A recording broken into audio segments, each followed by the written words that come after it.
আজকে যেই কেকের ডেকোরেশনটা আমি নিয়ে হাজির হয়ে গেলাম, এই কেকটা মূলত আমার একটা ওয়ার্ডারি কেকের ক্রিম বেঁচে গিয়েছিল। তো সেই অল্প ক্রিম দিয়েই আমি কেকটা ডেকোরেশন করেছি। আসসালামু আলাইকুম, সবাই কেমন আছেন? আজকের কেকটি থাকবে একদমই সিম্পল, কিন্তু দেখতে অনেক সুন্দর ছিল কেকটা। তো আমার কাছে খুব অল্প পরিমাণে ক্রিম ছিল, এই ক্রিমটা দিয়েই আমি কেকটা ডেকোরেশন করে ফেলেছি। প্রথমে আমি এখানে 1 পাউন্ডের যে কেক থাকে সেটার একটা স্লাইস নিয়ে নিয়েছি। তো স্লাইস নিয়ে এটাতে হুইপ ক্রিম দিয়ে আমি আরেকটা স্লাইস দিয়ে নিয়েছি। স্লাইসটা দেওয়ার পরে আমি এখানে সুগার সিরাপ দিয়ে নিচ্ছি।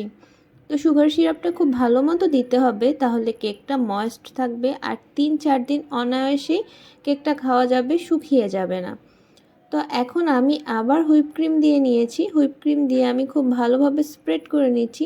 যেহেতু আমার ক্রিমটা কম ছিল, সেহেতু আমি খুব বুঝে শুনে ক্রিমটা ব্যবহার করেছি, যাতে একটু হলেও সুন্দর একটা ডেকোরেশন করা যায়। তো এখন দেখতেই পাচ্ছেন আমি চেষ্টা করছি খুব অল্প ক্রিমের মধ্যেই কেকটা কভার করতে। এই কেকটা বানিয়েছিলাম আমি আমার বোনের জন্য, কারণ আমার বোন খুব পছন্দ করে আমার হাতের কেক খেতে।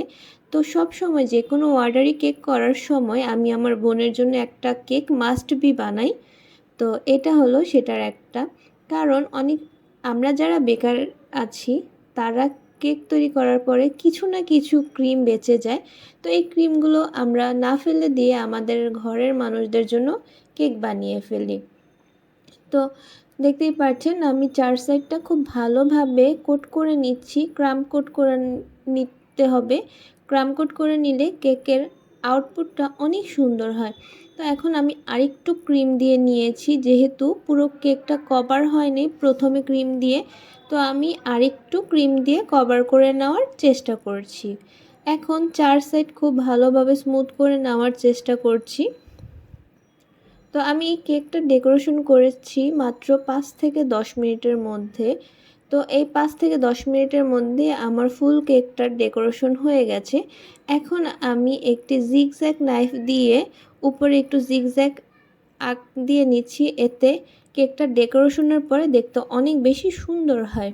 তো এখন আমি একটি ছোট 6B সাইজের নজল দিয়ে এরকম 4 সাইডে দিয়ে নিচ্ছি, দেখতেই পারছেন। এখানে আমি কালার ক্রিম দিয়ে এই ডটগুলো দিয়ে নিচ্ছি।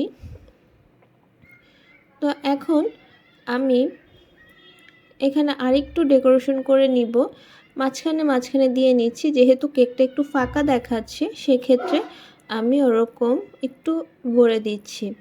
তো এখন আমার একটু গ্রিন কালারের ক্রিম ছিল, যেটা দিয়ে আমি নিচে দিয়ে নিচ্ছি। দেখতেই পারছেন কেকটা কিন্তু আস্তে আস্তে অনেক সুন্দর হয়েছে।